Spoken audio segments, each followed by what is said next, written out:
बिस्मिल्लाहिर्रहमानिर्रहीम। अस्सलाम वालेकुम। Welcome to my channel family fusion. आज आपके साथ मैं फ्रूट चाट की रेसिपी को शेयर करूंगी, क्योंकि आपको पता है अक्टूबर, नवंबर, दिसंबर जो महीने होते हैं, अल्लाह ताला ने उसमें बेतहाशा फ्रूट से उसमें नवाजा हुआ, जिसमें ये सब सीजनल फ्रूट हैं जो फ्रूट्स हमें फ्रूट चाट में चाहिए होते हैं और इससे हम लजीज फ्रूट चाट हम तैयार कर सकते हैं। तो आज हम फ्रूट चाट हम बनाते हैं। चलें हम अपनी फ्रूट चाट को करते हैं तैयार।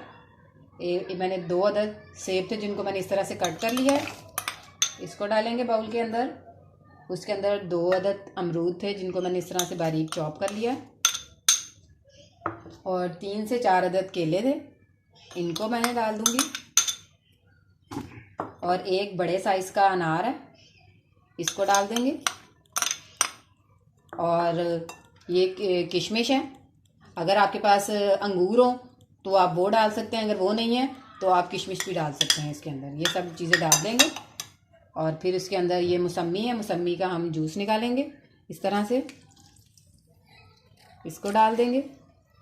ये डालने से हमारी फ्रूट चाट मीठी हो जाएगी। उस पर और चीज़ें डालने की, मिठास डालने के लिए आपको करने के लिए चीनी नहीं डालनी, चीनी का इस्तेमाल नहीं करना पड़ेगा, इससे जूसी हो जाएगी, इसका जूस निकलेगा। तो और अब इसमें चाट मसाला डालेंगे। चाट मसाला थोड़ा सा इसको चटपटा सा बनाने के लिए, ज़्यादा नहीं डालना आपने, बिल्कुल थोड़ा सा डालना है ताकि इसका अच्छा सा एक फ्लेवर आ जाए। और इसको मज़ीद हेल्दी बनाने के लिए हम इसमें 2 चम्मच भर के इसमें शहद का डालेंगे।